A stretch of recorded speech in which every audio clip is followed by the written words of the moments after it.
Pointer mamy do wykładu, ale ja już niosę później. Mam kordyść. Taki mały niby ma działać. Tak.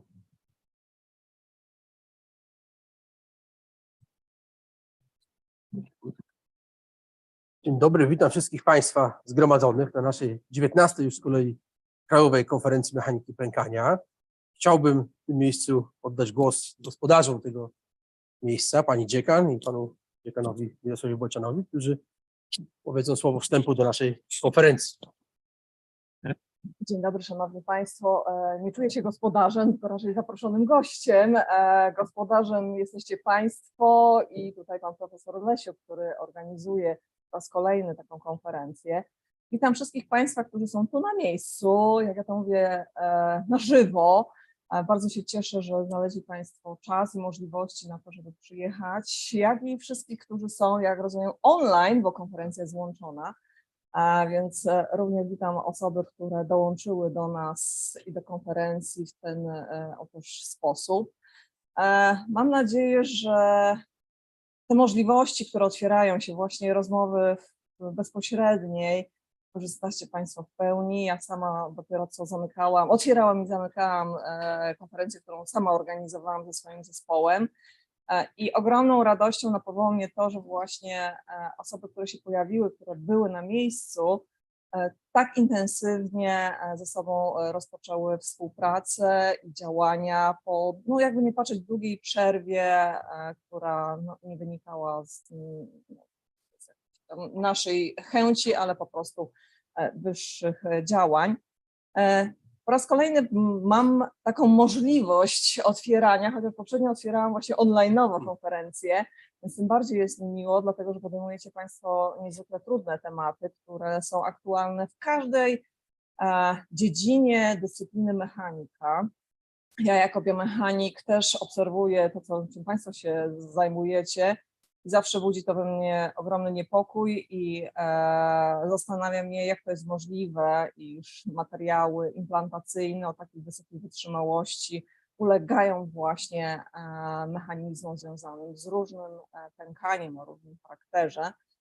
Stąd szczególnie życzę Państwu owocnych obrad, ciekawych dyskusji, spotkań poza tych online'owych, jak i tych tutaj na żywo, żeby tych kilka dni, które Państwo poświęcicie też we Wrocławiu, były udanymi dniami, zarówno pod względem właśnie naukowym, jak i takim pewnie towarzyskim, ale chociaż poproszę też tak. I żebyście Państwo wyciągnęli jak najwięcej z tej konferencji, podejmując dalsze działania w badaniach własnych, jak i wspólnych. Także witam Państwa na Wydziale Mechanicznym i życzę udanego czasu, który poświęcicie w swoich obradach naukowych. Dziękuję bardzo. Proszę o zabranie głosu pana profesora Bociana. Jest mi bardzo miło Państwa gościć tutaj na Wydziale Mechanicznym, także w naszej katedrze. Mam nadzieję, że Państwo będziecie mogli zobaczyć nasze laboratoria, zobaczyć, czym my się zajmujemy tutaj, jeżeli chodzi o mechanikę pękania, ale także wytrzymałość materiałów, a także pozostałe aspekty związane z działalnością naszej katedry. Mam nadzieję, że tutaj właśnie będzie możliwość nawiązania pewnej współpracy także z Państwem, żebyśmy mogli po prostu budować nowe więzi, także nowe zagadnienia, rozwiązywać zagadnienia, których w tej chwili tak naprawdę jest bardzo dużo do rozwiązania. Mam nadzieję, że Państwo spędzicie tutaj bardzo mile czas. Wrocław jest pięknym miastem, polecam, żeby go tutaj przy okazji obejrzeć. Poza tym oczywiście zapraszam na Politechnikę Wrocławską, zobaczyć nasze laboratoria, co się w nich dzieje i co można także w nich robić. Także oczywiście liczę na to, że będziecie Państwo tutaj mogli mieć także owocne obrady. Także dziękuję bardzo. Widzicie Państwo, że jeszcze skieruję kilka słów po angielsku do naszych zagranicznych gości. So, first of all, I'd like to welcome all participants from foreign countries. For your knowledge, we have participants from Czech Republic, from Portugal, from Italy, as well as from Nigeria, also from Chad, and many other countries. Let me express my gratitude for acceptance of all invitation of distinguished keynote lectures, as well as the representatives of the industry, also scientists. So Martin Knecz from Lenso, as well as Politechnika Lubelska, who represents Lenso company, Dr. Andrzej Wojtas from MATLAB, and many others, our industrial partners, supporters that they support our conference. Welcome all on the Faculty of Mechanical Engineering, which is one of the most prestigious faculty in Poland, but of course we have the representatives of various other distinguished faculties, because the participants here represents one of the best skills in fracture mechanics, and this conference is a good opportunity for joining forces between national aspects of the fracture mechanics and national groups, as well as collaboration with the international groups. So welcome all and I think now is the time for opening the first session.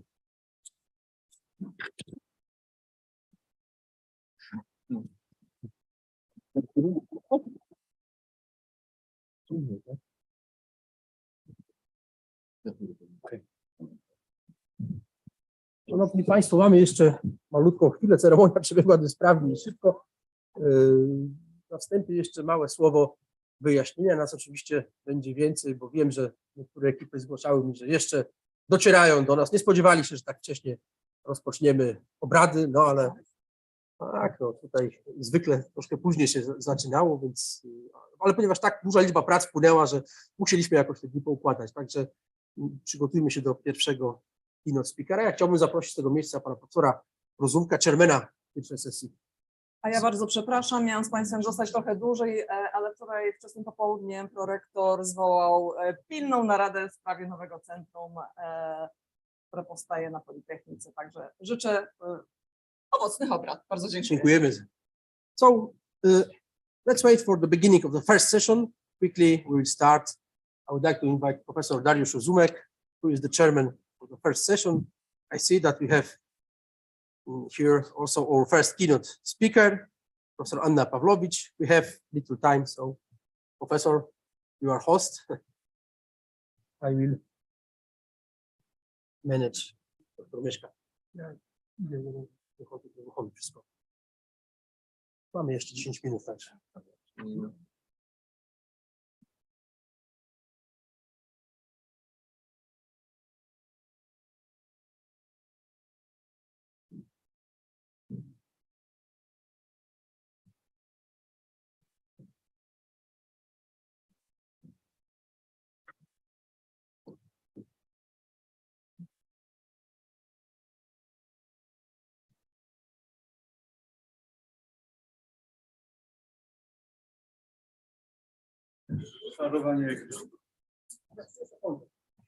Ja mam to.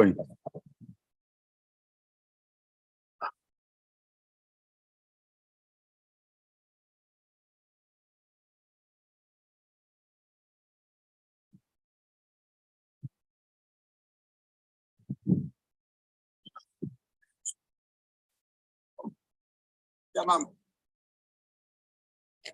Ja też mam. Ale na razie okej.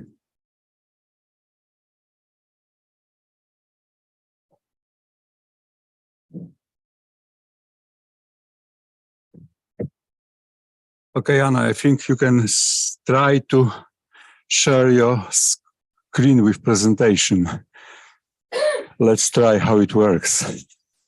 Good morning to everybody. Thank you very much for this invitation on your national conference.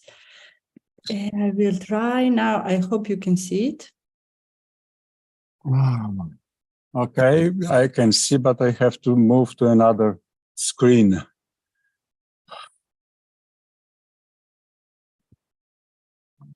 To jest cała tragedia.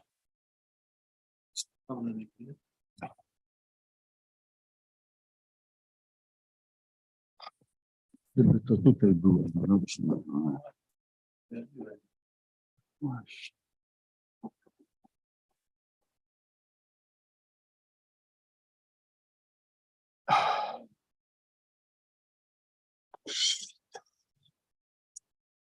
I cannot help you in any way. Let's wait for a moment. Yes, I'm here. Don't worry.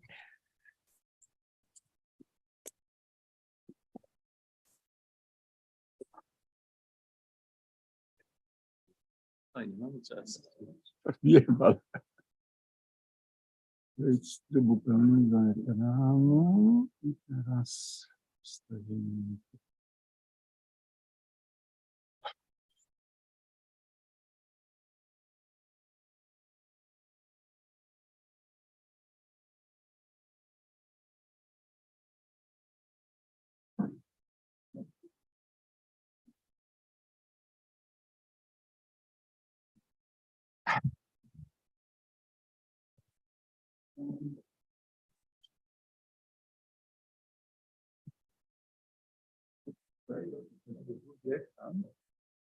Ja teraz nie wiem, jak przesunąć aplikację na drugi ekran.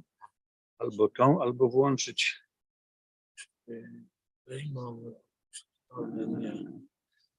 jak my tu jesteśmy z tym, tu jest rozszerz i może przesuwamy Okej. i teraz tam będzie widać.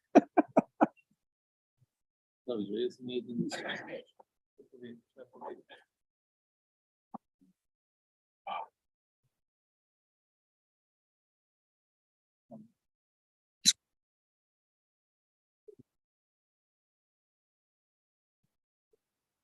Informacja. Tu jest kolejna informacja. Mam kilka tego. Dobrze. Raz, dwa, trzy, raz, dwa, trzy.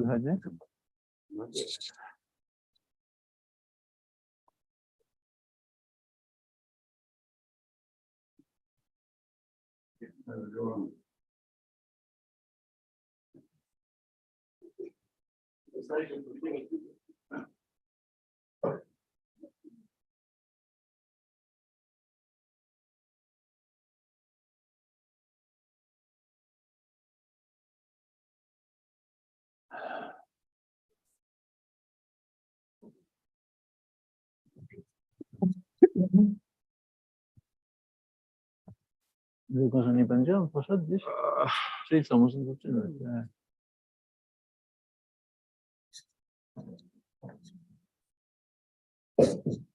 Witam szanownych Państwa, rozpoczynamy konferencję, to jest pierwsza sesja, no i przechodzę na język angielski, in the English.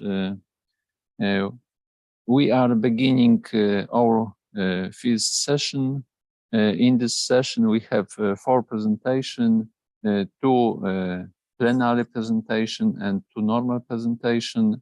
The fields will be presented by Professor Anna Pawlowicz from University of Bologna. Is very famous in numerical computation, in solving structural design and industrial design problems, especially in the presence in composite method.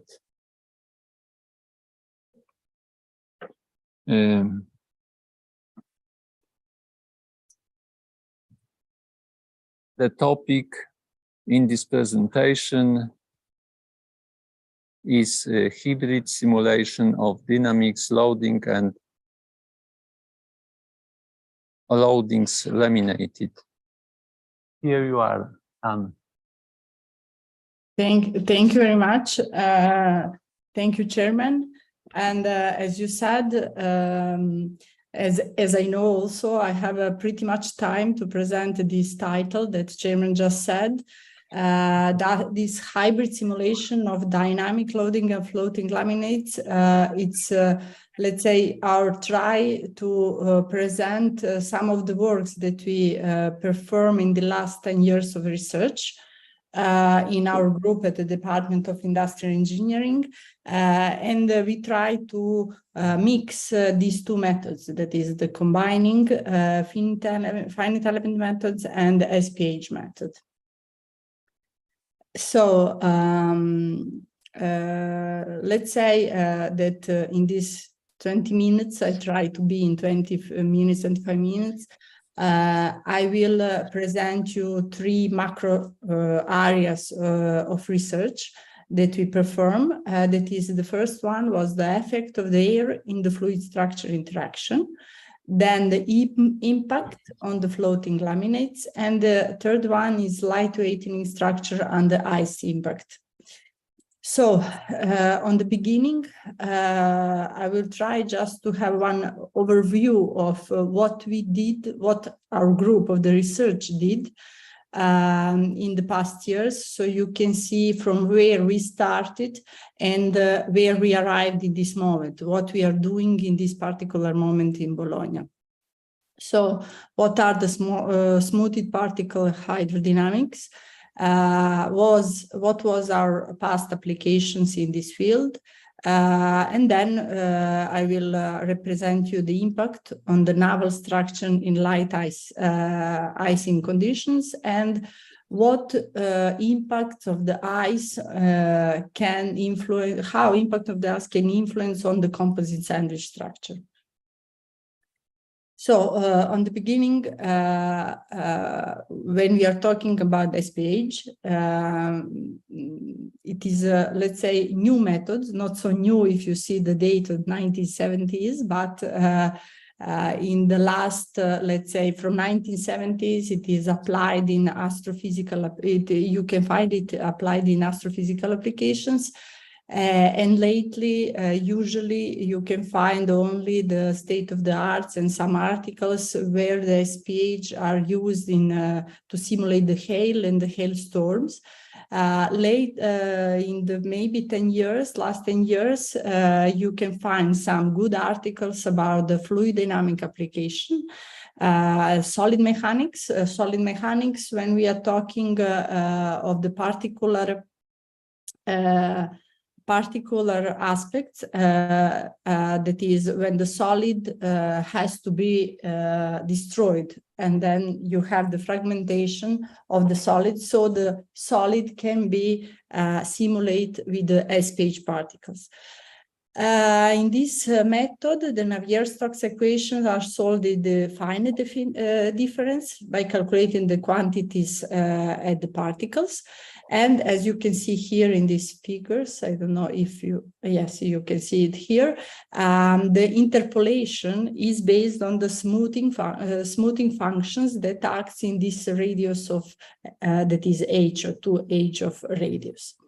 I'm not going to, let's say, go inside the equations because it's a very long story of how SPH is working, but I wanted just to show you what is our application, what we did with this, let's say, more or less a new method. So our first research is dated in 2012. It was the first research that we performed together with colleagues from 2 different universities, not only University of Bologna. It is Professor Panciroli, Abrate, and Mina Kenzukelli that are from University of Bologna. I was not involved here, but I was studied in that moment. I did my PhD on similar topics. So in this particular research, it was done the entry into water of the deformable structure made of composite material. So you can see here, this is our structure that has the V shape. It is simulated, of course, the half of the problem, just to reduce the time of simulation. And you will see in the future, you will see in the next slides that all those simulations are very fast. It is about 30-40 milliseconds that is that we are talking about. So you have a 0 time, 0 milliseconds, where you have the initial contact with the structure with the water, while the water is here. It was not simulated directly first with the SPH, but first it was simulated with the finite element method, and then we tried later also with SPH method. So you can see the deformable composite structure that is after impact on the water is deflecting. You can see it's bending here. You see in the first 10 milliseconds it's bending in this way, and then after 15 milliseconds it's changing the wave of bending since it is impacting in the water. So it was very interesting. For us to understand what is going on between the water and the structure that is deformable. So you can see also here the spaces. You see here, and then this, let's say, empty space that should be the air is moving, and it's creating different, let's say, the formation of this composite structure.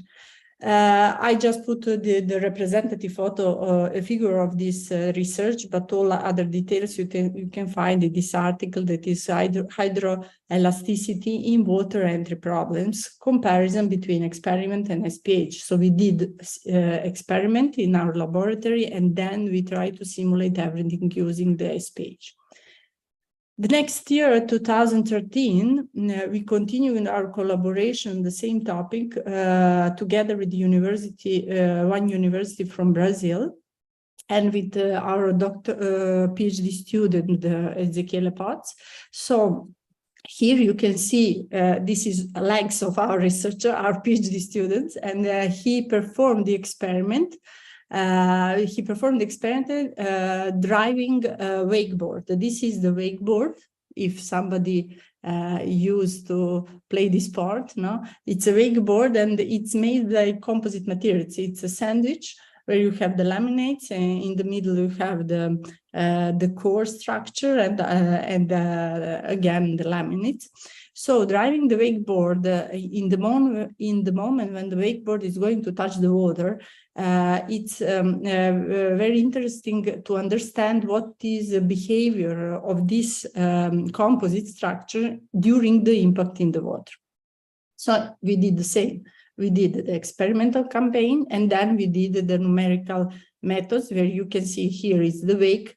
Then we put the, of course, the weight of the guy that that is playing this part, and then here you can see the water and what is going on when you impacting different times on the water.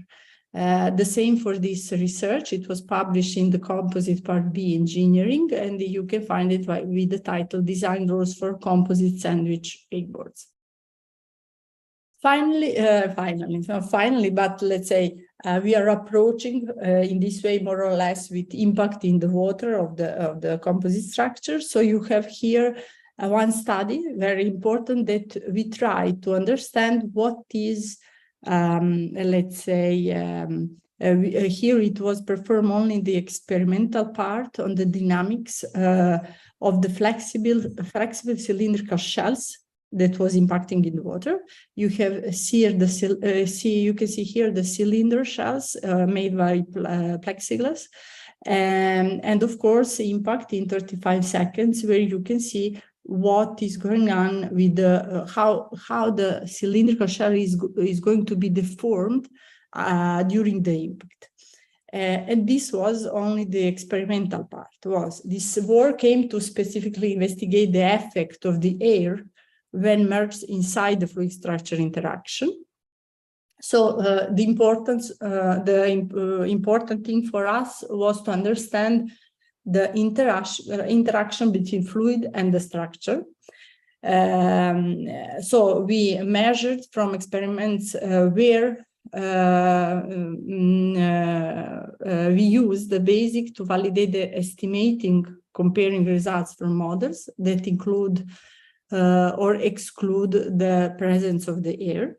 So you can hear, you see the cylindrical shell that was put on the height of 250 and 1,500 millimeters, and the weight of the let's say the entire structure that is impacting is about 3 kilos. So the first published work was the one about only the experimental part, and then the second one is the one that where we try to compare what is going on with the structure, considering the air and without the air.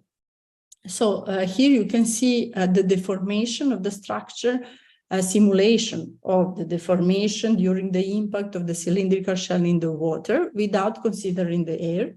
We are talking about the impact from the 1.5 meters.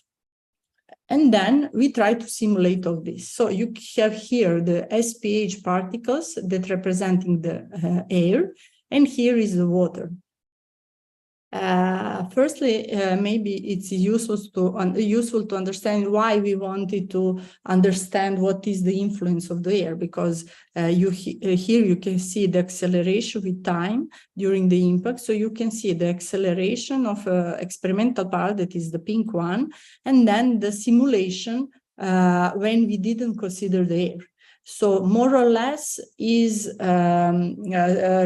are similar, more or less, let's say, but the peak of the acceleration are not so near. So you can see here 150 and 250. So we try to understand if this difference depends on the air. So we put the air then you have the cylinder that is impacting from 1.5 meters. Of course, now you have the friction between the cylinder and the air, and then you have the friction between the air, cylinder, and the water.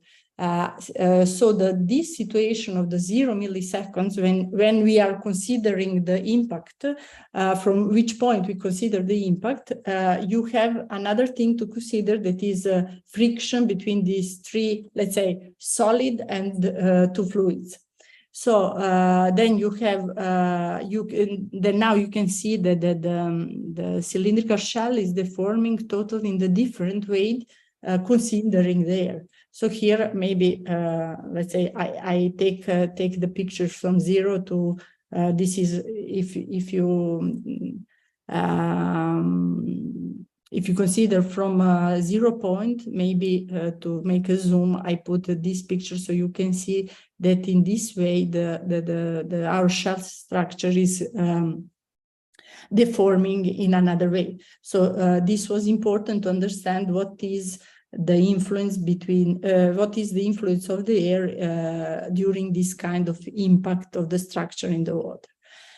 Finally, we are arriving in 2023, but consider that, of course, the last work that I present, that you saw now, it was in 2015. That is, don't you think that from 2015 to 2023, we didn't do anything?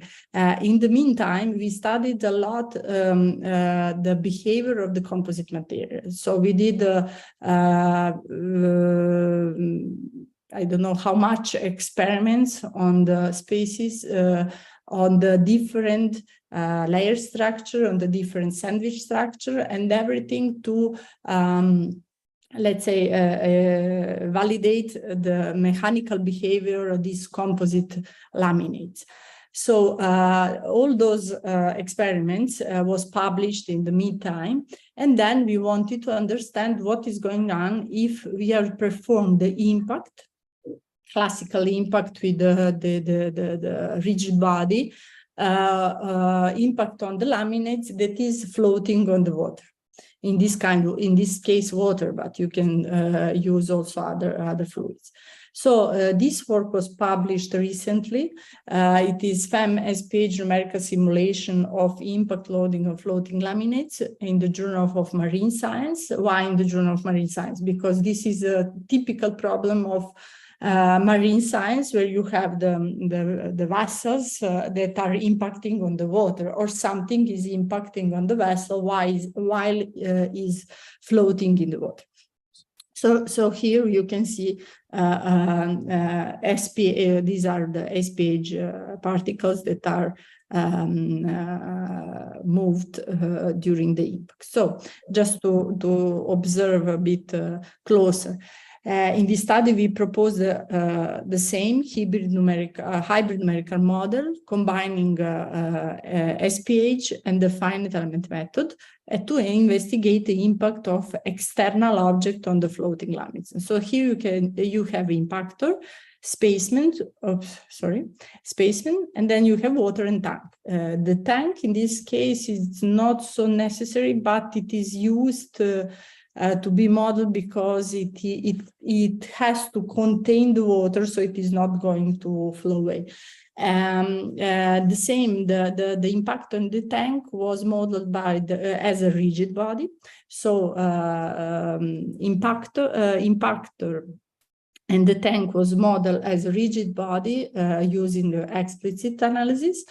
And the spacement of the laminates or sandwich, whatever you want to try, it is modeled using ACP. So although simulation was performed using ANSYS LS-DYNA software, so ACP is ANSYS composite prepost. It's a, let's say, small software that ANSYS used to define everything that you need about composite materials. So there you can define mechanical properties, you can define the fiber directions of the fiber, you can define the spacements and everything you need to define to create a sandwich or a laminate. And on the end, you have the water, you have your fluid that has to be modeled by the SPH or the SPH particles. Here you have some details of the mesh that was realized. So as I said, it was used the ANSYS LS-DYNA. So on the beginning, you have to define the engineering data or the all materials. So here you have some particular properties, mechanical properties.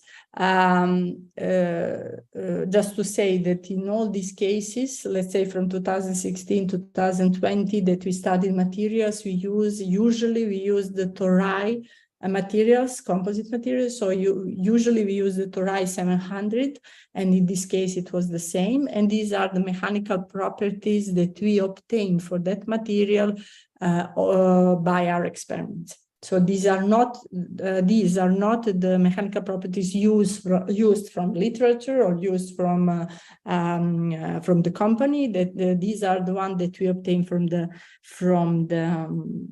our experiments.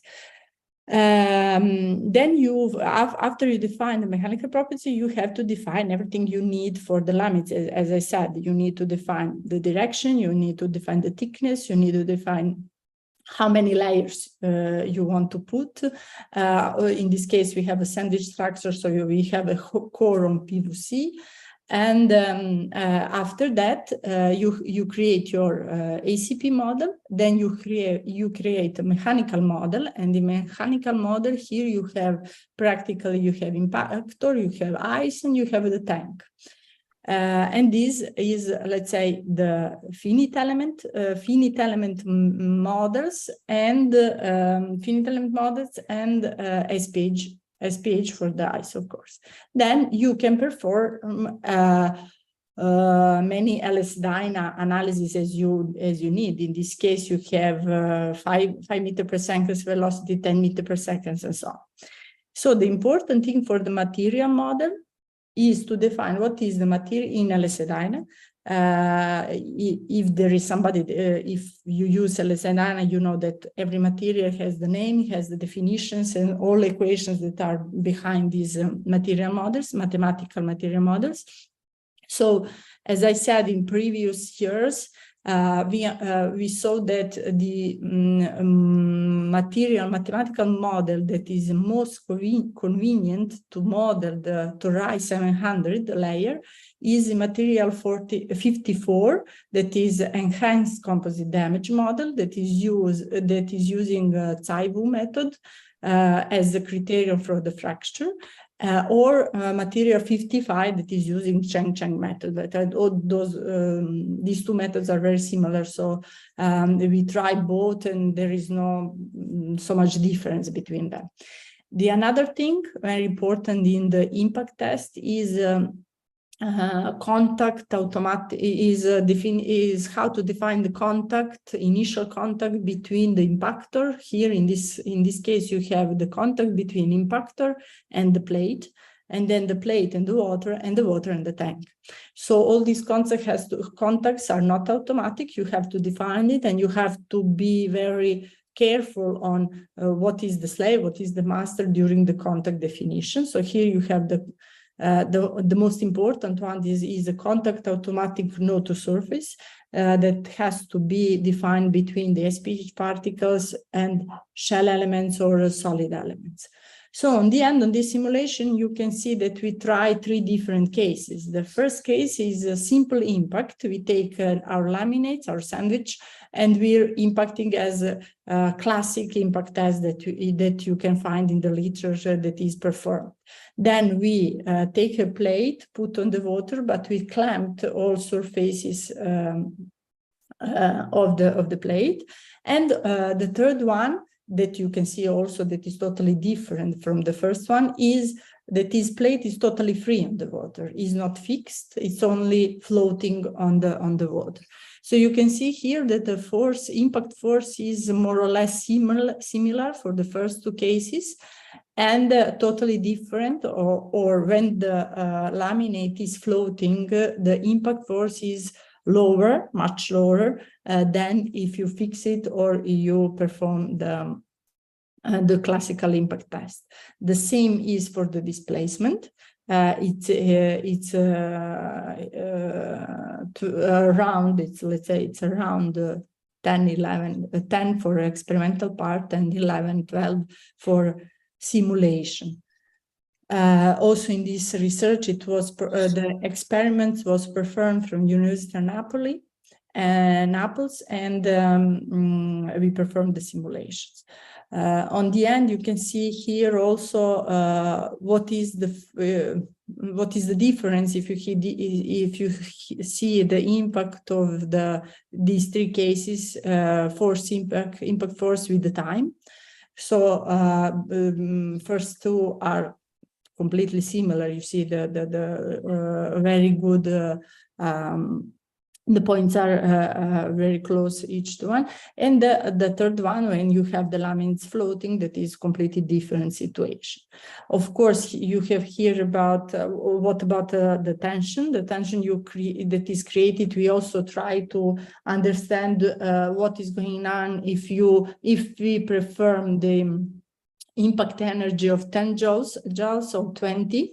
So you have the shear stress here in megapascal, of course, during the impact, when you have the impact energy of 10 joules or 20, and here is the maximum principal stress on the laminates. Of course, that is what we want to understand is what is going on with our sandwich structure during the impact. So just a small video to understand what is going on here with the particles, SPH of the water, and don't you think that this is perforing here? It's not. I just needed to zoom in, not only zoom in, to change the scale, just to let you see, to be able to demonstrate you what is going on with the SPH particles. Okay. So let's go step away. And then see what is going on with the lightweight structure under the ice impact. Why we now started with the ice? Because there is a company, Damen, we cannot see it here, I put it, Damen here, that asked us to try to understand if they can continue to build small vessels that should navigate in the ice conditions. So these conditions lead to the difficult design due to the ice-hull interaction. So these lightweight composite vessels, hulls, leads to a reduction in the fuel consumption, increasing the operation efficiency. So many companies today try to realize the vessels by the composite material, but the problem is if those vessels has to navigate in ice conditions. We have also the classification society that we need to consider, and all regulation and standard that they provide to us to realize this research. So how do I determine the stress on the structure? So there are 3 ways to understand which should be the stress on my composite structure. So first one is a probabilistic method. that is based on the measurements from instrumented vessels suitable when designing a vessel from the scratch. This is not our case. This was not our case, but let's say that on the beginning, it was done using these charts and using this knowledge. Then the second choice was the deterministic method that is suitable for routine design with tradition geometries and the tradition material. That is also not our case, since we are using innovative composite materials and not the traditional one that could be aluminum, that could be different metals or the wood. And on the end, what was our case was the numerical methods that is suitable when we know the ice conditions, when we know the vessel velocity and the geometry are known. Since this company gave us the geometry on the geometry they gave us, but we in any case performed the research on the plates. Then we know the velocity, and we know that they are using this kind of small ships, let's say vessels, only in the condition of the young ice. What means young ice? That means that you don't have the situation of the Titanic that was the full of ice. No, you have the small block of ice in the sea, a small block of ice of the sea that you know more or less what can be the shape of the sea, of the ice. That is very important. And the velocities, let's say this young ice has about maximum 10, 13 kilos, 15 maximum kilos. And you have the velocity in this case that is around from 5 to 10 meters per second. That means that we are still in the low velocity impact. Hulls are made of composite sandwich material, and these on the beginning, this was some of the, let's say, first simulation that we perform, where you have also the plate of the composite, and then you have the ice impacting. This is the worst case, let's say, since the ice is, you have the peak here, and that can be more critically in performing the structure. Then we realize something that is less dangerous, let's say. We take this kind of this shape of the ice. As I said, we perform different simulation. We perform simulation with two different velocity, 5 and 10 milliseconds. Everything was done using ANSYS LSDI numerical simulation, and the same context was realized when we performed the simulation. So here you can see the finite element mesh, and then you have the SPH particles. Here is the details of how it was laminated, this sandwich. You have 0, 45, 90, minus 45 degree of the direction of the fiber inside the laminates. Then you have the core here, this one that is PVC, and then again it's always symmetric. You have the same laminate. Each layer has about 0.26 millimeters. Core is 10 millimeters, and it was used two different material models. The one 55 for the sandwich structure, or let's say for the laminates, and the sandwich was isotropic PVC, and then for the ice, it was used the foam structure, crashable foam structure that is 63. Here it was, you can see that it was blocked. It was totally clamped here, the spacement. And then you have the gravity and the later velocity. Here you can see the layup, upper sheet metal that was used, the carbon epoxy T700. And then you have a PVC 250, and again the carbon epoxy. It was used, the material 55, they consider a Chang fracture criteria. where you can see the fiber tension model. What is the criteria? That you have the fracture of the fiber, and then the in tension mode, in the compression mode, and the matrix, what is going on with the matrix tension mode. Here are the mechanical properties of the Torai 700, that is unidirectional fiber, that has unidirectional fibers, and the PVC.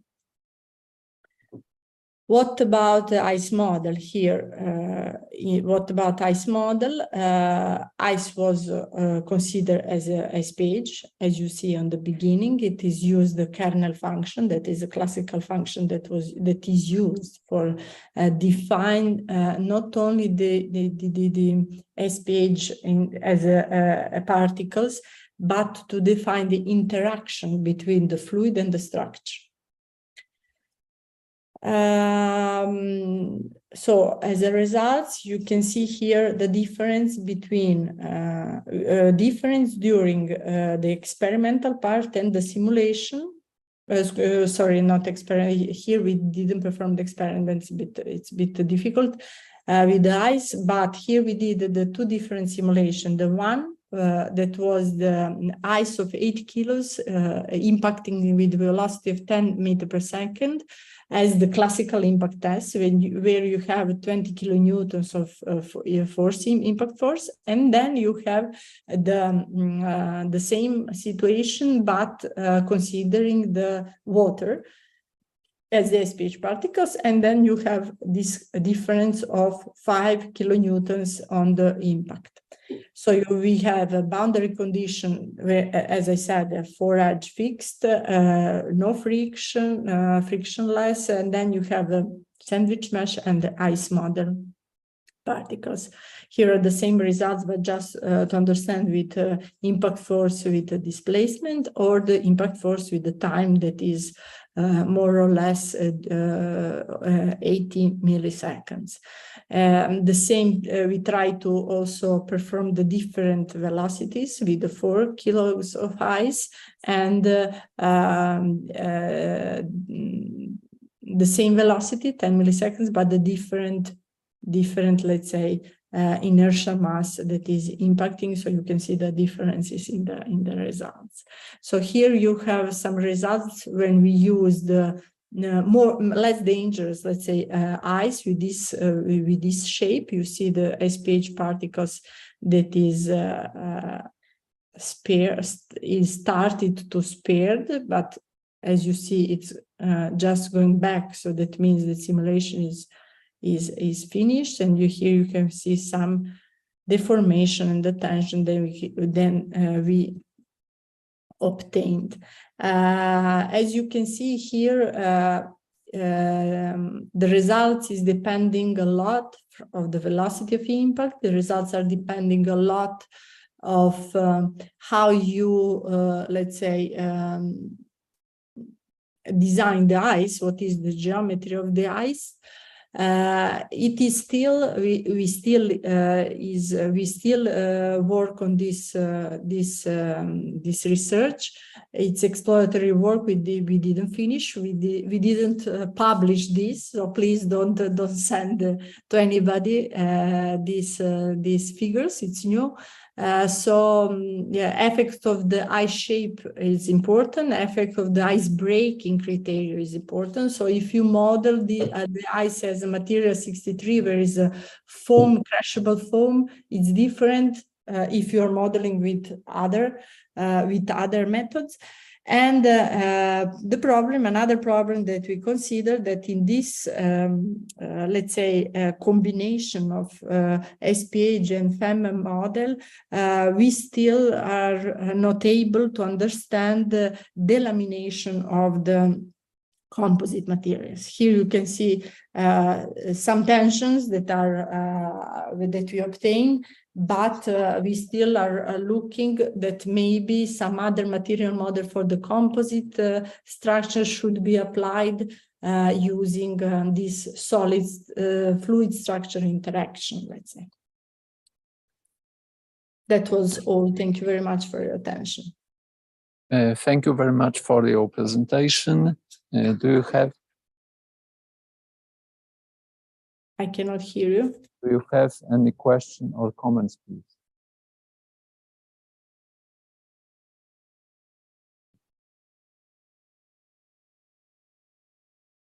Or curiosity?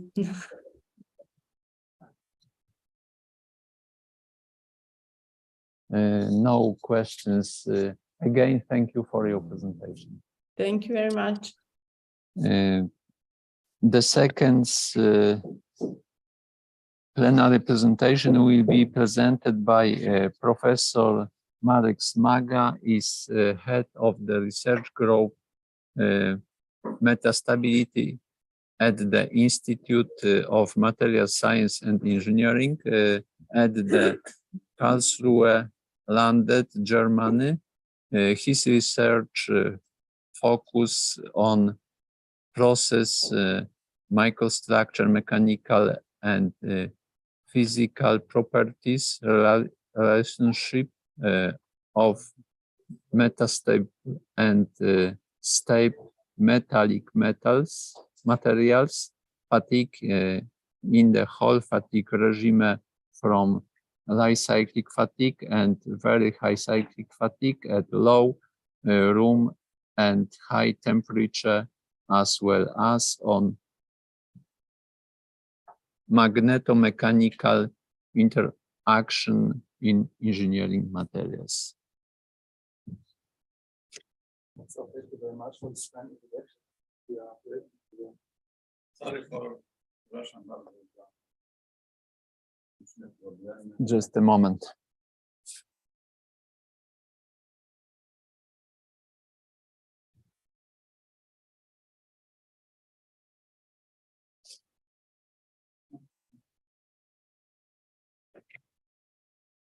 So,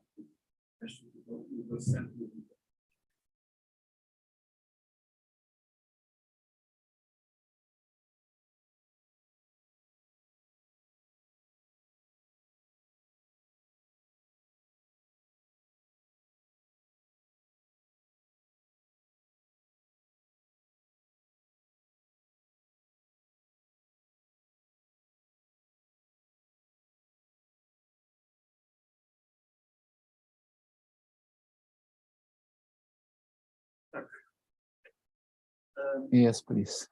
thank you very much for this kind introduction. Welcome everyone and welcome to the talk.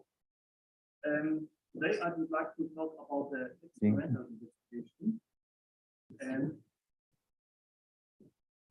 we are focused about the fracture behavior in silicon properties which are applied on the instance. And this silicon coatings are modified by Portland.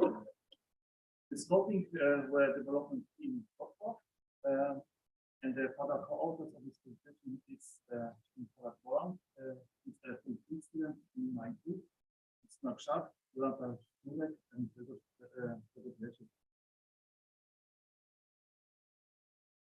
and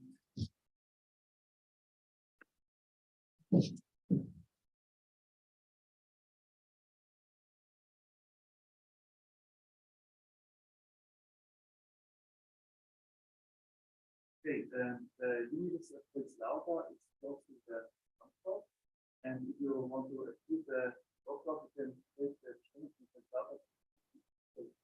Try to roadblock is about 2 or 3 hours. I think there's some picture of our university in Krajowa is near to poles and also near to the wine stick, and if you like wine, this wants to be us. And the interaction between the University of Krajowa and also this side years, but now we are also one project. The project connection within the program office lab, the foundation for the NCN in Poland and also for the German foundation.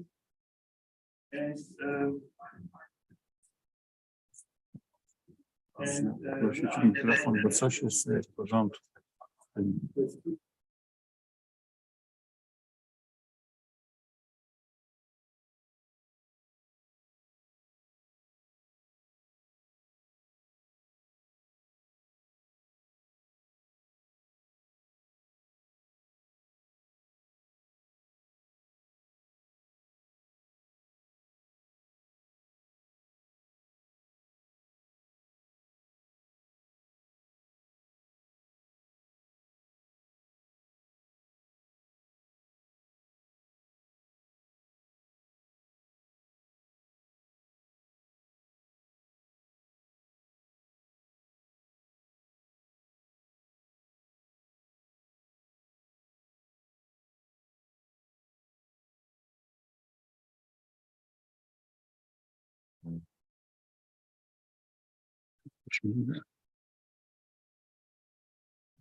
And also under cyclic loading, and we apply the small amplitude, which leads to the very high number of cycles. We talk about the very high cycle fatigue into number of cycles in 10 to the power 9. So it is the outline of my presentation. I would like to start with the introduction of the investigated materials. Furthermore, I would like to explain the experimental setup, what we use for the monotonic tensor loading in scanning electron microscopy, and also the very high cycle fatigue. After this results for the tensor loading and for the fatigue. And at the end, I would like to give some summary of this presentation and also outlook for the future works. Yeah, the base materials are authentic stainless steels. We have two types of authentic stainless steels, AIC 260L with this chemical composition, and also 904L. The material dependence of the chemical composition can be in the metastable state. This means if we apply the mechanical loading, the phase transformation takes place in this material, and we can characterize this according to the MT30 temperature. So if we have here the temperature around the room temperature, we obtain these materials can transform due to mechanical loading from austenite into martensite.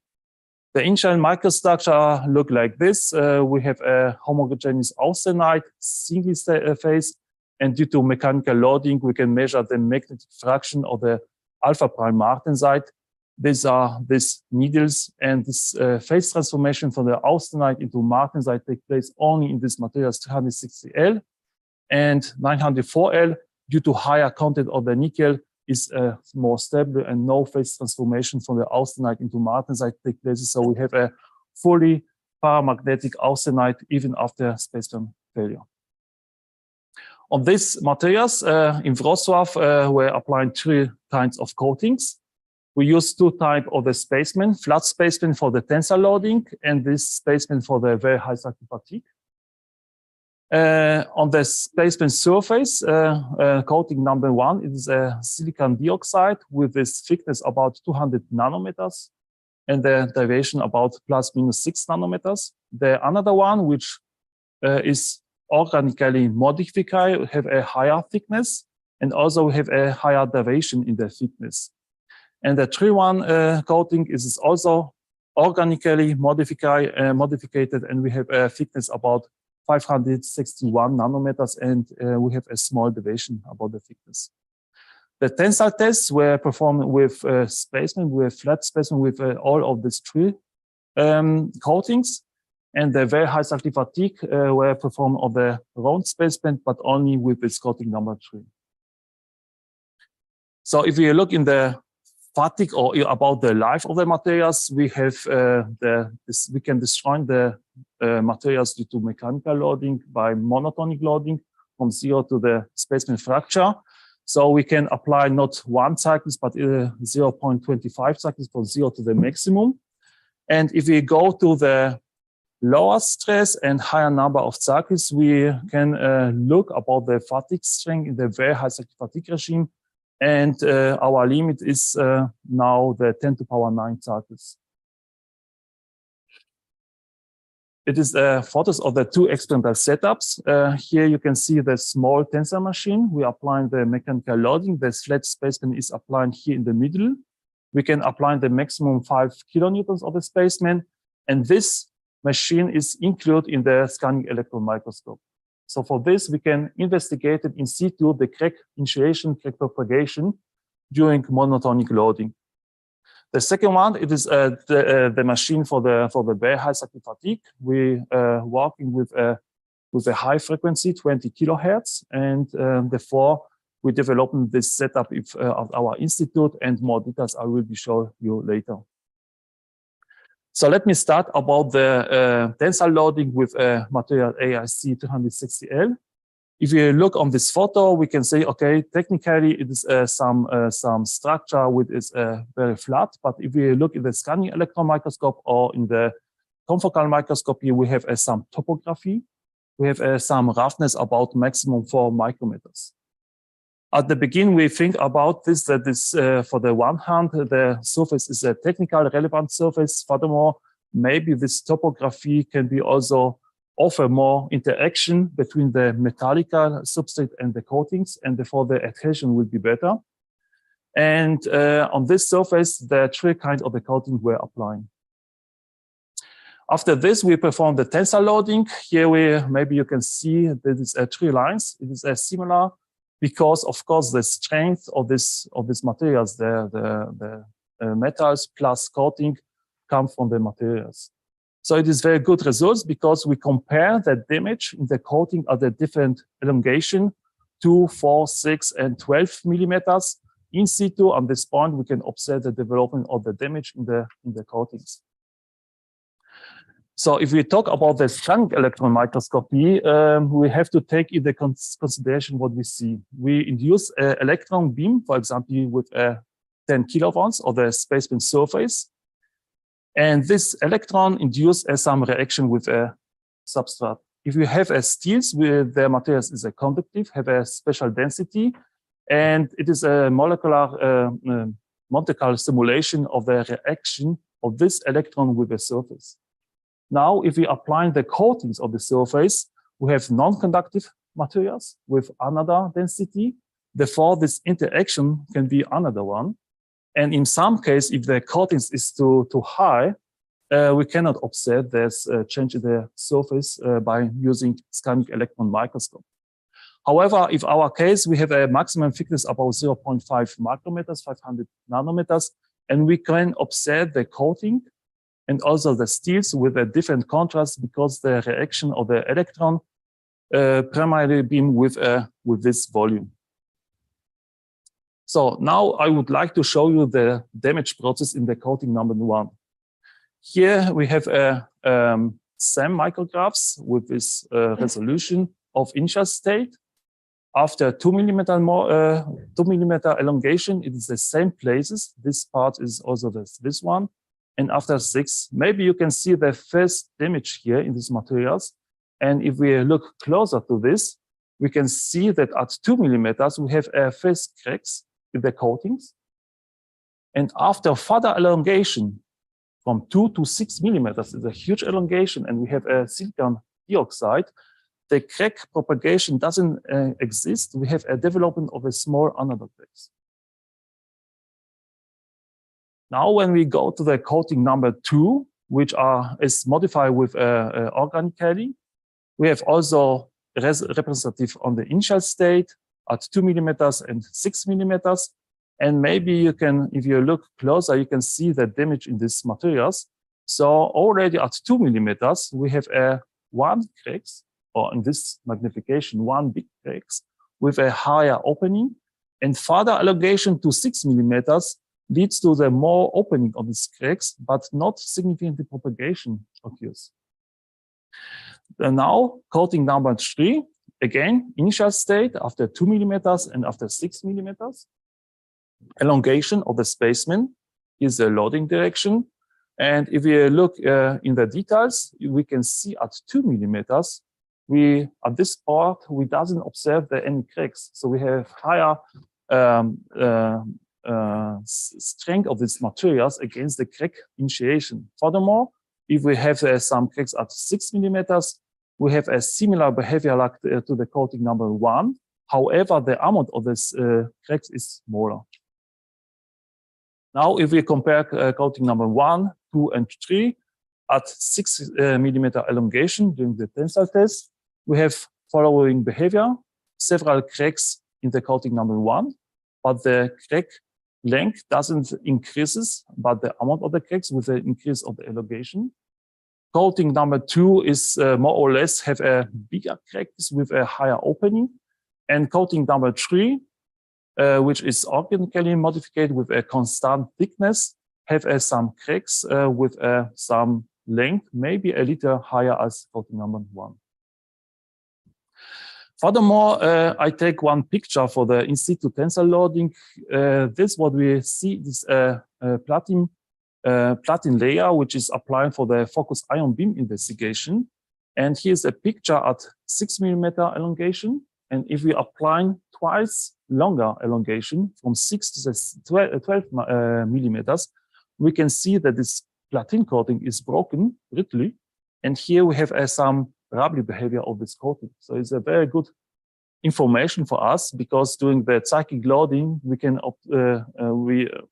we hope that also this rubbing behavior can be obtained, and therefore the increase of the fatigue life can be achieved.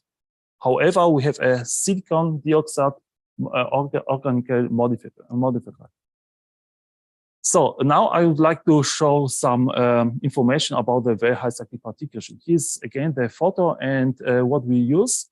We have here the generator, which transforms the electrical oscillation with 20 hertz to 20 from 50 hertz to 20 kilohertz.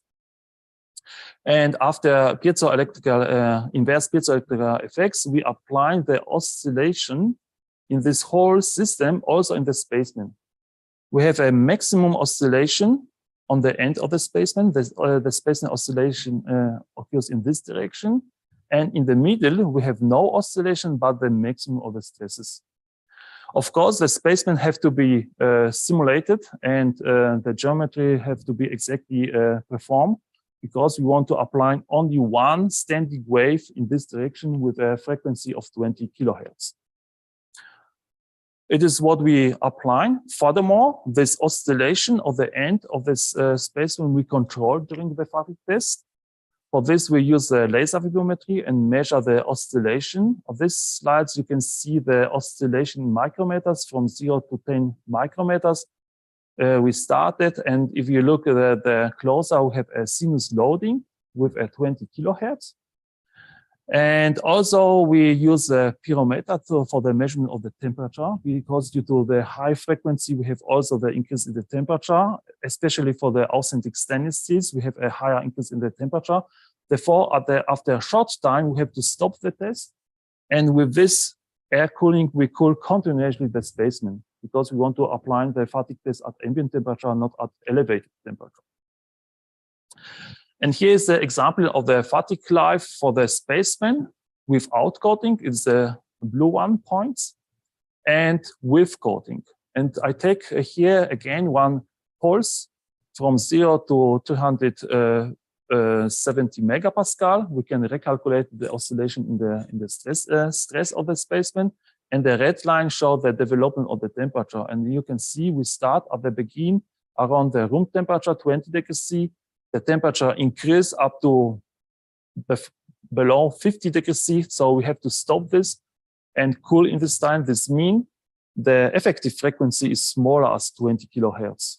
We have effective frequency about 1 kilohertz or less.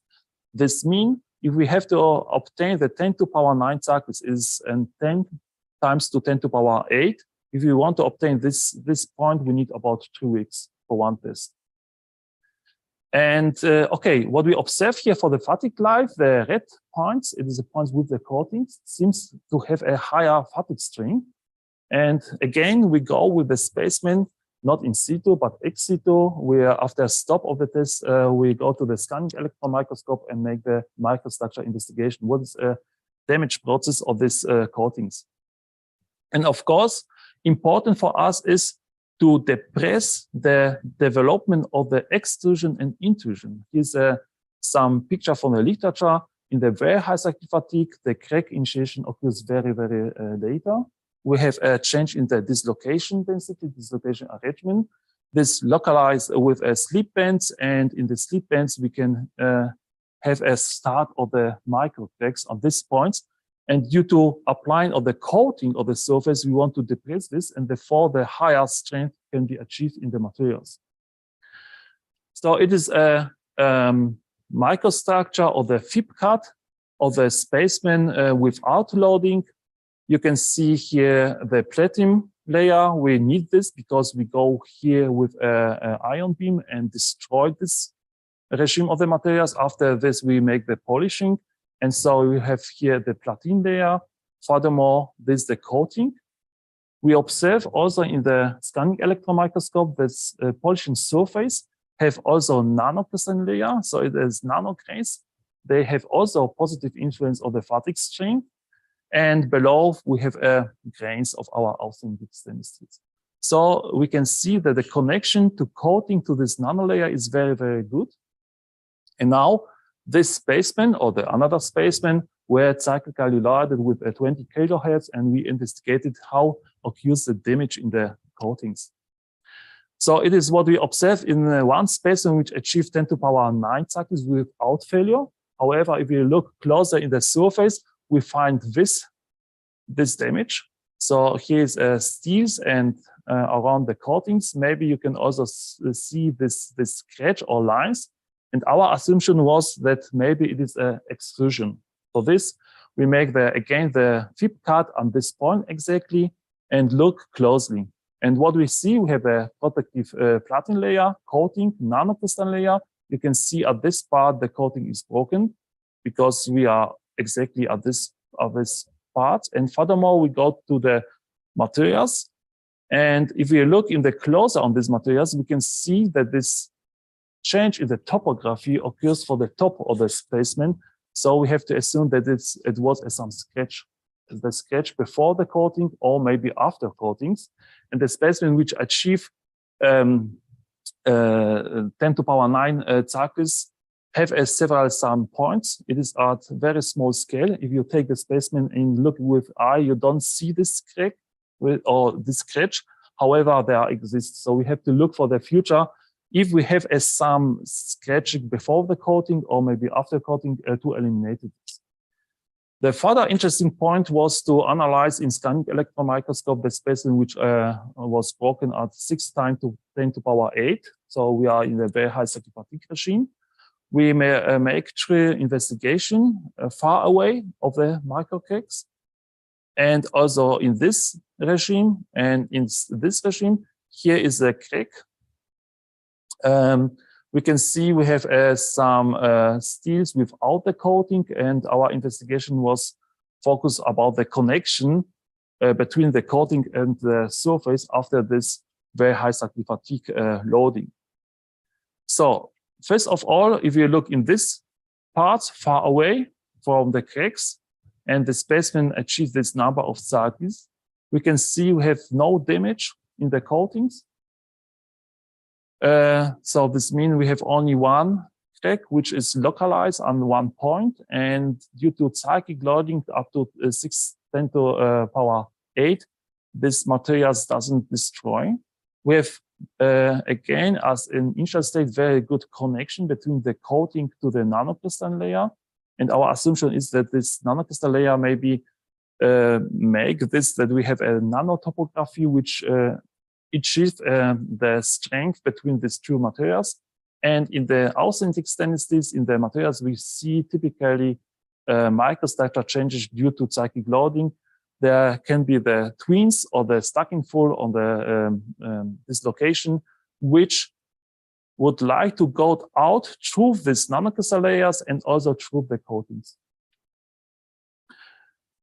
Close to the crack, to the macro crack, we observe also the destroyed of this silicon coatings, and we can see again here the change in the microstructure, this localization of the plastic deformation, which go through the nanocrystal layer. We have here microcracks, and this microcracks leads to the destruction of this coating. And yeah, okay, it is a mechanism. However, the connection between the coatings and this nanocrystal layer existing again closely to this microcracks. And last part is was the observation of the damage in the coating in this regime, close to the take off of this materials. Here's purely steels, and here we have a rest of our coatings, and we can see that only small cracks existing at the edge between the coatings and the surface of the steels. And if you go a little later here in this part, the connection exists again. So we have no cracking in the coating due to very high cyclic fatigue. The damage comes from the materials through this nanocrystal layer and go to the coatings. It is one last results, and I would like to show our previously results of the another kind of the steels, because the old results what I showed now up to now was at the authentic stainless steels, and we investigated also the carbon steel with a middle carbon content of 0.45 weight percent. Here again, the spacemen after achieve a number of 10 to power 9 without failure, and at 5 position, we find the change in the slip bands of the surface. And we take 1 position and make here again the FIP cutting to look what is the damage process in these materials. And here you can see, here's our steels, ferritic steels. We have increase of the slip bands. The slip bands, the width of the slip bands is atypically high because we have a coating of these materials. So the plastic deformation which occurs behind the coating summarized in these parts. However, we observe also here some this rebound behavior of these coatings, and therefore the increase in the fatigue life can be achieved if we apply these very thin coatings of the materials. So I'm on the end of my presentation, and I would like to summarize. We investigated the tensile loading of authentic stainless steels in situ in scanning electron microscope with a 3 kind of the coatings. The different morphology of the crack initiation and propagation was observed. We choose the coating number 3 for the further investigation. And of course, for us, will be very interesting to make now the simulation about the initiation of the crack and crack propagation in these coatings. Furthermore, we make the we make the very high cycle fatigue loading in air with specimen with and without coating, and this rebound behavior of this coating depress of the development of the present slip bands, and we have increase of the fatigue strength. In the future, we want to focus on the another kind of the steels, 60 molybdenum 3, which is not corrosion resistance, and we want to investigate the very high cycle fatigue, not only in air, but also in corrosion environment. For this, we built this chamber, and it is the next step of our investigation. So thank you very much for your kind attention. And if you have some question, I will be happy to answer them. Thank you very much for your interest in presentation. Do you have any questions or comments, please? Yes, please.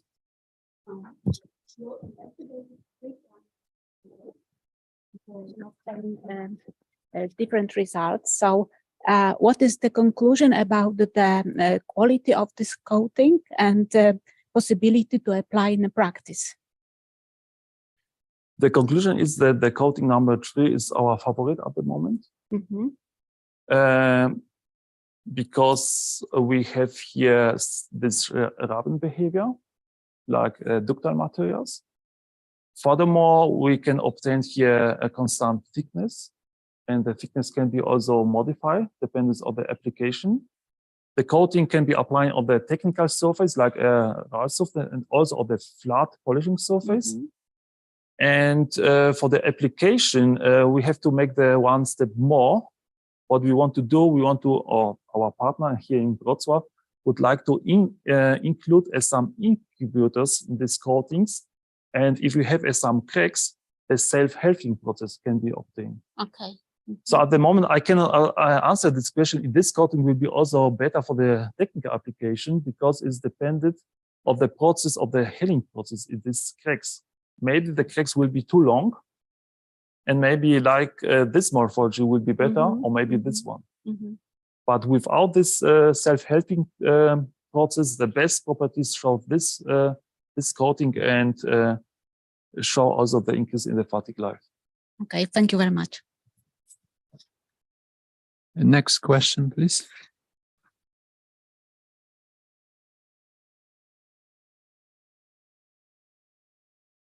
Thank you again. Thank you. Thank you very much for your presentation.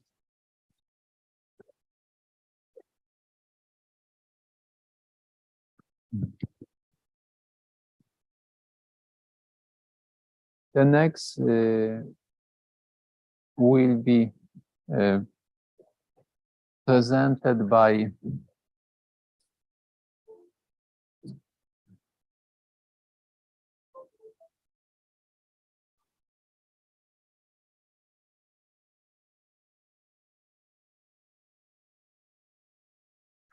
this is your present. Yeah, presenter. Yes, okay. The topic in this presentation is a fatigue and fracture properties of right pore elastomers.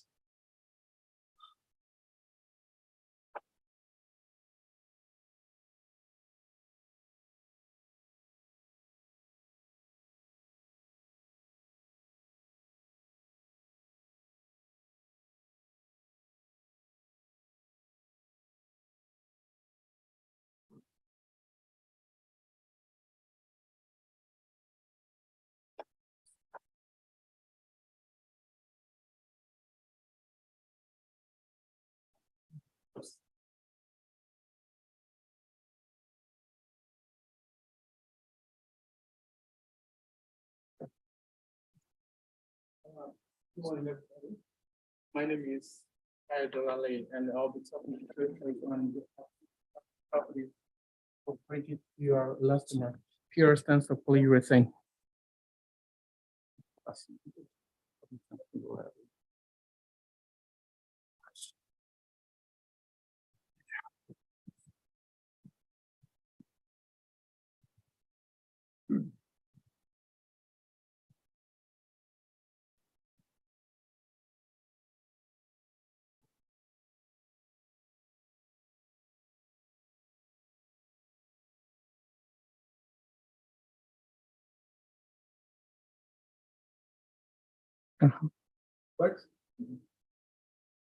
So this work was actually done in cooperation with Strongflex company, because they make use of this material for some kind of area of application.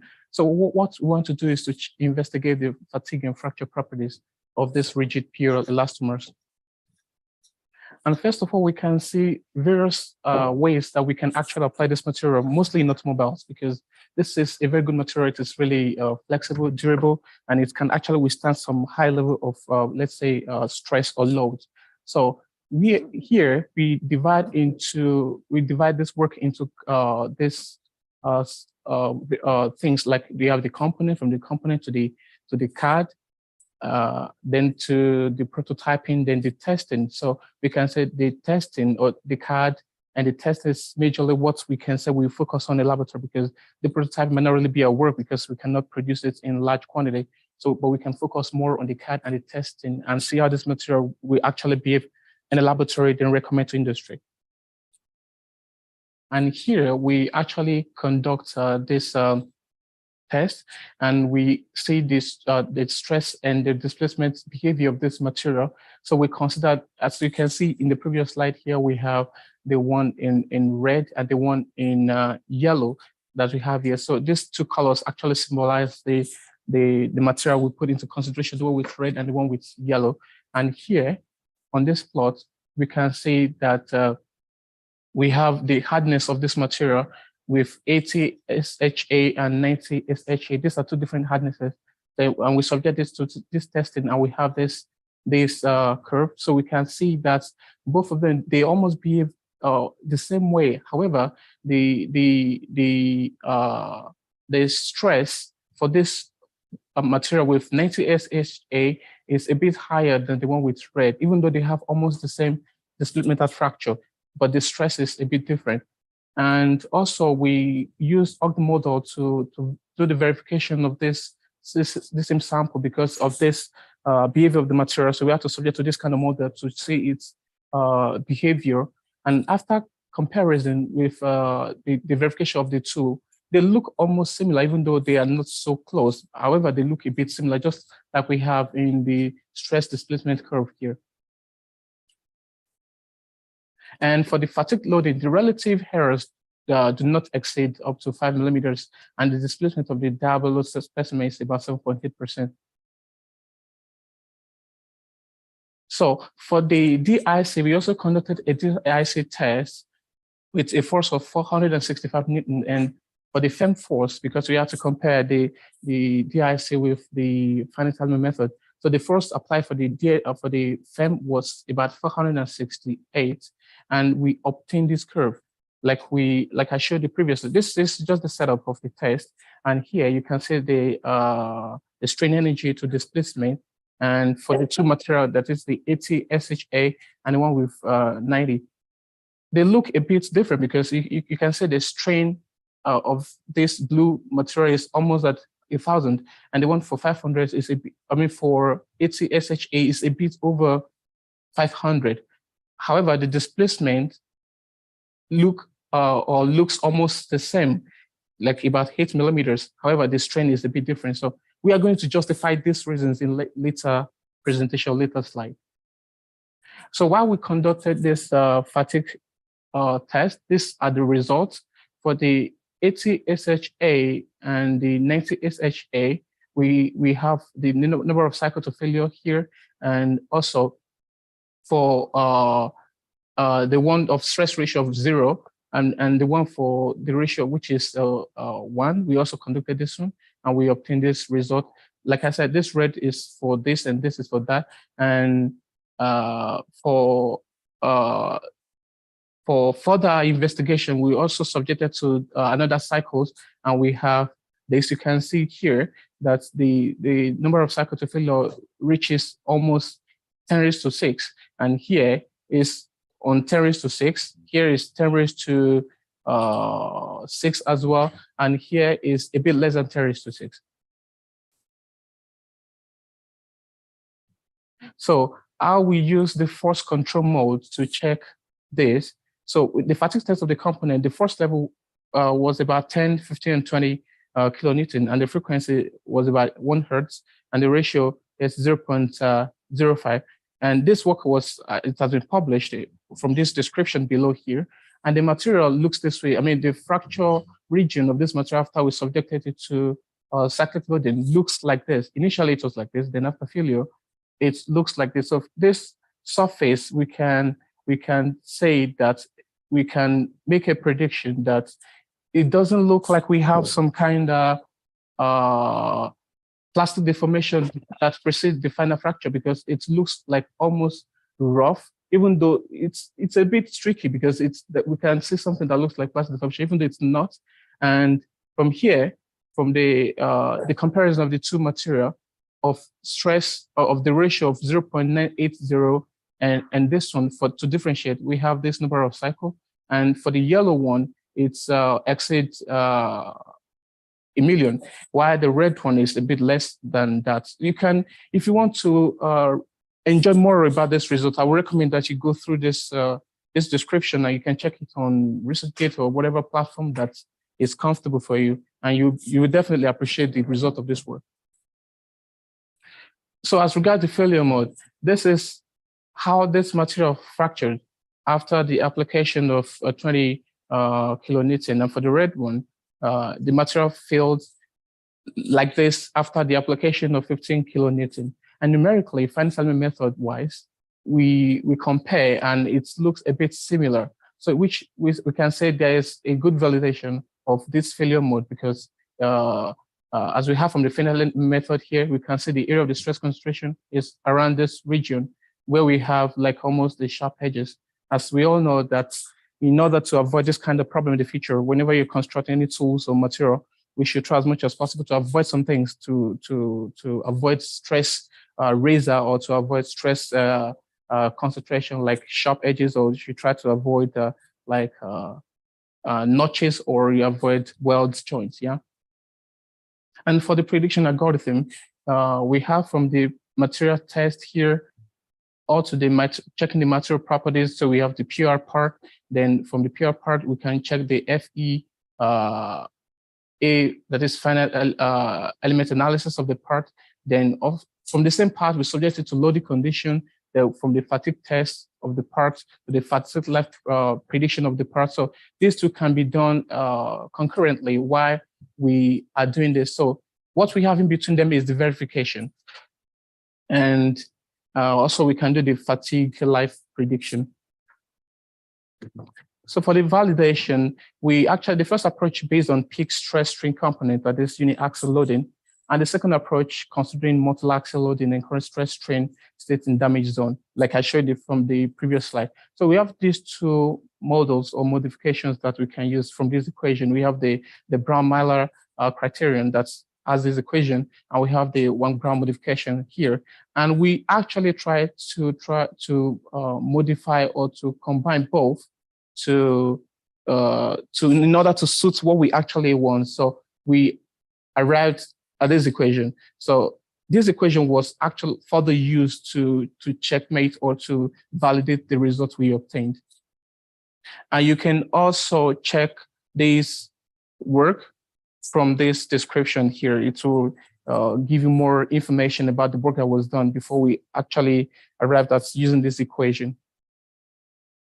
And for the prediction of the SESJA, we try to plot these graphs, that is a number of cycle to failure here.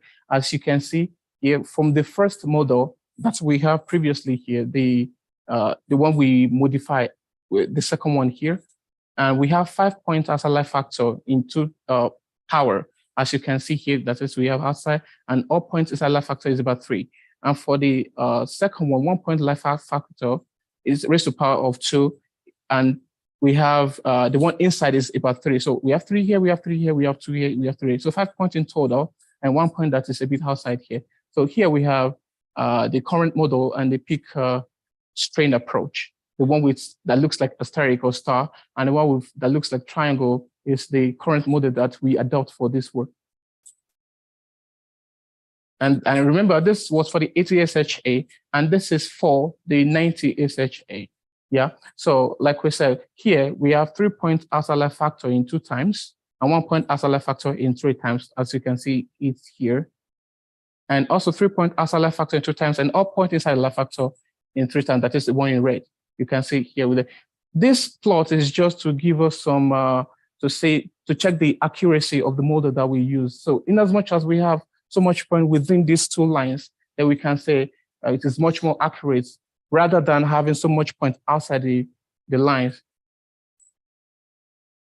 And to conclude, we conclude that the fatigue lifetime prediction using proposed multilateral equivalent strain parameter is more precisely than other existing criteria.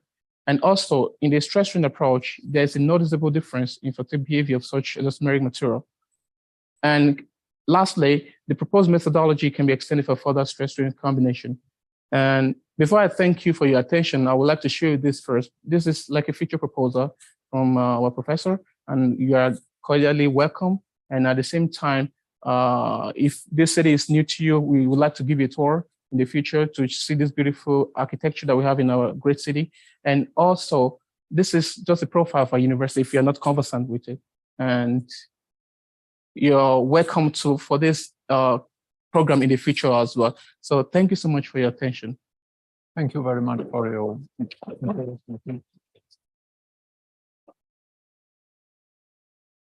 Any question or comment, please? Okay. At the beginning, you showed the 2 kinds of the process, displacement and force. Here? Can you also observe the change in this one of this reaction of the material? I mean, can you analyze also the information? You mean the development, for example, of by the strain control particles, the development of the force or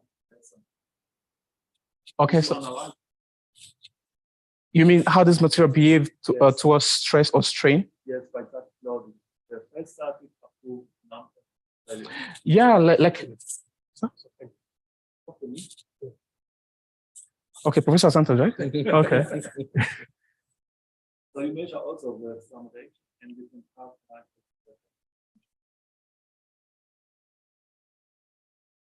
Okay. You're welcome. Next question or comments? And if you observe the token, what is the microstructure? So will you answer? Yes, I can try to state. I know why you ask, because you are experts in fatigue and mostly of metals, but in case of polymetallic components, rubber materials, it seems that we need to start to think completely different. This is the chain structured material, so it's completely different mechanism of fatigue. More or less similar to rubber, but not only, because this material is composed by hard and soft segments, and the degradation of different segments leads to consequent softening of the material. or some change in It's a kind of crazing of the material, to be honest. So it's small, a lot of small, maybe not so cracked, but bubbles initiated in the material. Of course, it's still challenging. For instance, what is the stopping criteria of the test? Because in the steel, we can quite easily interrupt the test. But in this case, of course, we adapted some procedures which are used in rubber materials. For us, for PhD students, was the first probably experience with this material under the cyclic loading, because this material is a kind of replacement of rubber materials in suspension systems. And as we can see at the initial experimental campaign after the test, the fatigue durability of such materials and components is much higher if you compare with ordinary rubber materials, which are used in serious cars. So, Other questions? Again, thank you for your presentation. The next presentation will be presented by Szymon Dziuba. The topic of this presentation is fatigue fracture characterization of alloy LSE.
Prośba do Państwa, żeby w czasie przerwy kawowej podrzucić slajdy, bo tu jest trochę mało portów USB i muszę ciągle coś odłączać, żeby przegrać.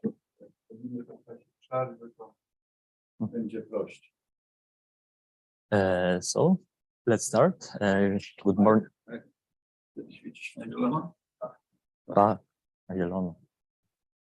Good morning, everyone. For those of you who doesn't know me, my name is Szymon Dziuba, and today I would like to present the result of my investigation of produced by additive manufacturing technique, aluminum alloy, and fatigue fracture description. At the beginning, I would like to present research background and material and manufacturing technique. And later on, I would like to run through the experimental investigation, also fatigue fracture results and some observation. And I would like to end my presentation with conclusion and further work which is going and will be. Okay. So let's start from the background of my topic. Additive manufacturing technique are widely and used for different application like medicine, aerospace, automotive. It's the advantages which conventional methods doesn't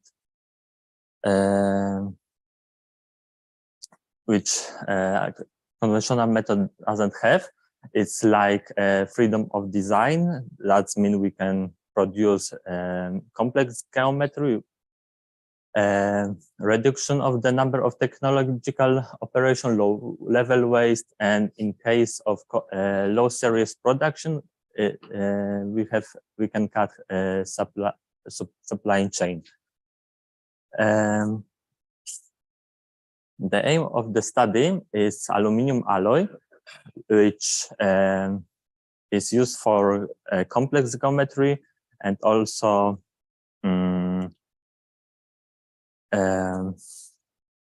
elements with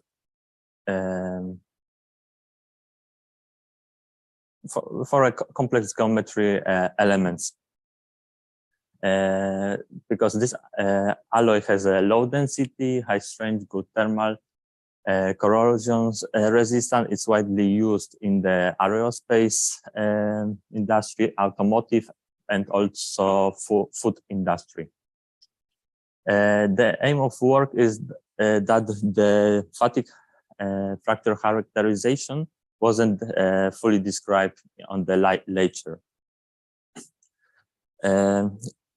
Samples were manufactured use the laser powder bed fusion method. The SLM machine were used, which 2070 nanometers laser fiber laser with 700 watt maximum power. And in this study, two construction orientation are considered. First is a case where notch is parallel to a platform, and another one where it's perpendicular. These samples were tested as built state. That means there wasn't any heat treatment and any other treatment. So material is the aluminum alloy material. There you can see the properties which were declared by the supplier here, and there are from our investigation. Also, the hardness is not depending, also depends of the orientation where we test this hardness. As you can see on this table, the higher is on the B position. And microstructure. Here, the white grain is alpha aluminum, and dark one is the siluminum.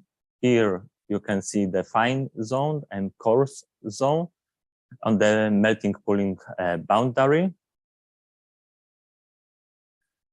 And on the microstructure, we can also find some kind of defects which are on the microstructure typically for additive manufacture materials, like pores, which are defects which create after remaining air inside in the material during the production process. Some kind of them looks like a keyhole, a bit bigger. Also, we have pores which are on the micro scale. And investigation, 4 samples were tested, 2 for each case. On this chart, we can see the results for the experimental data A, delta N versus delta K curve for as-built condition. On the lighter, comparing with different aluminum alloy, also produced by additive manufacturing, if in different variants of building.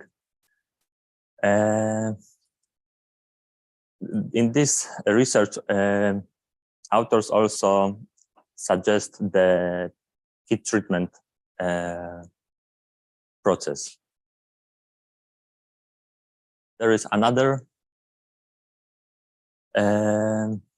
research, and all these results taken from later were compared with results which we got during the research.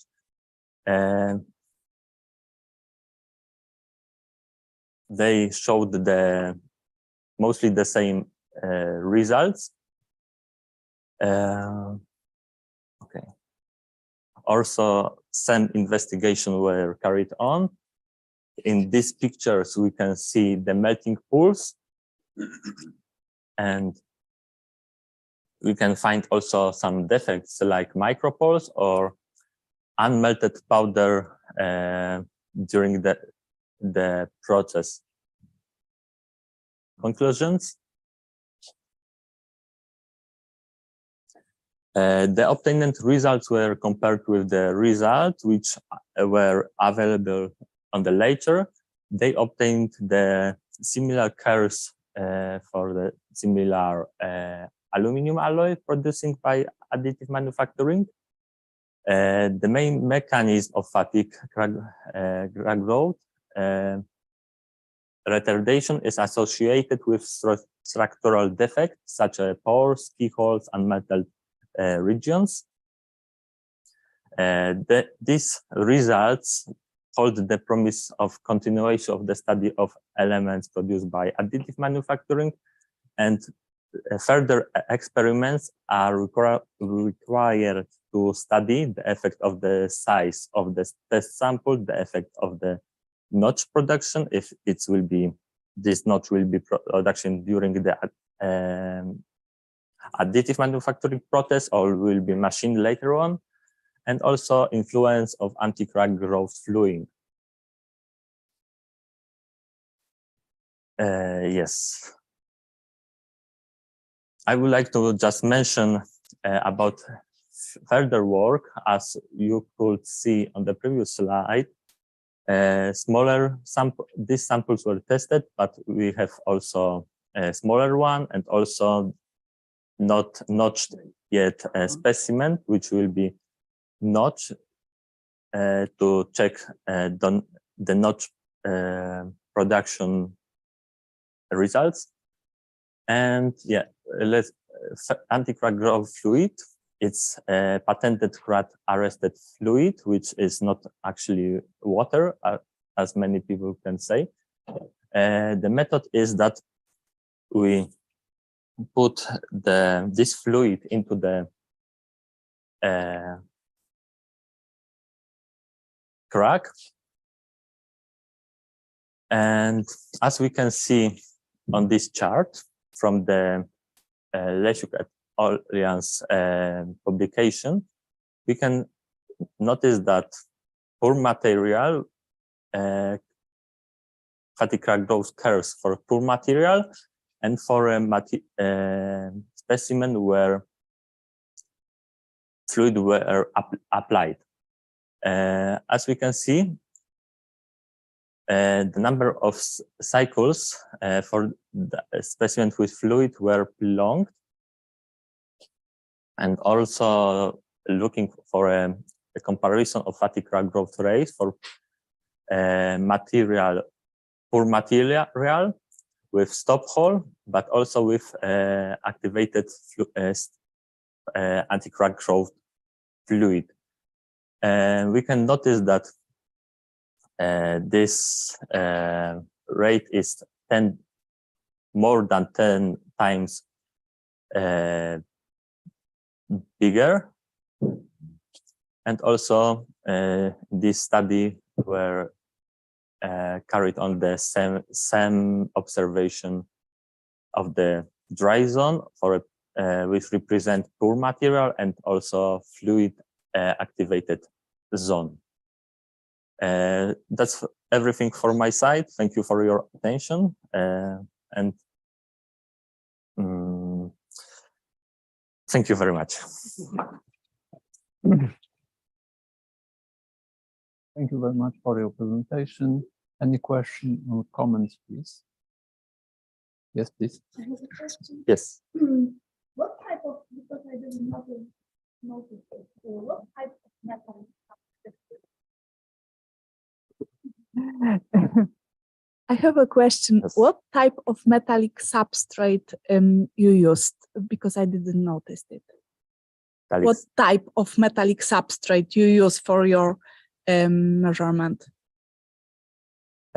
It was steel, or what type of metallic substrate? Here.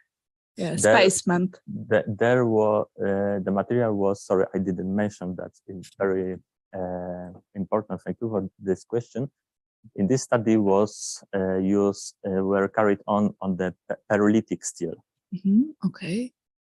And my one additional question, and because I didn't heard about such patented fluid, and this fluid works with, in general, metallic spacement or some type of metallic set. This study were carried on for a steel material, and we would like to check if it's work for different metal materials. Probably it will work. In this case, there was some kind of chemical reaction between ferrum, żelazo, Yes, ferrum. and this fluid. Oh, okay. Okay. Okay, so different steels should work, Yes, because exactly. there is. But Okay. we would like to check if it will work for different material like aluminum, Different and metals. how yeah. it will looks like for additive manufacturing Oh, techniques. Right. Thank you. Thank you very much. Thank you. Next question or comments?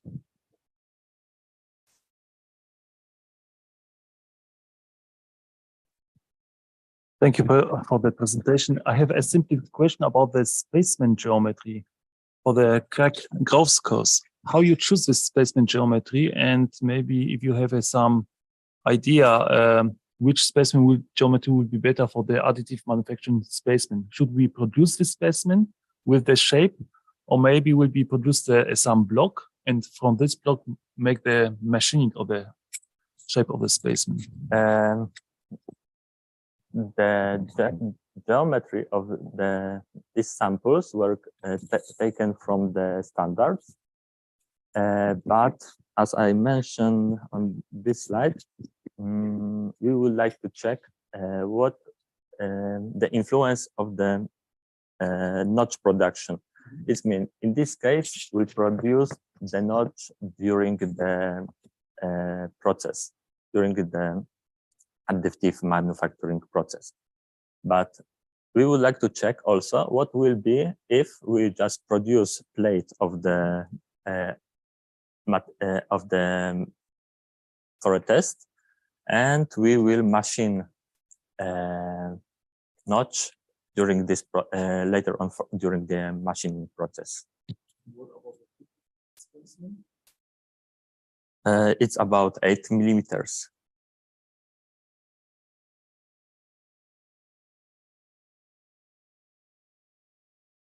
Other questions? Thank you. Thank you again for your presentation. This moment we have finished this session. It's a time for the coffee break. W czasie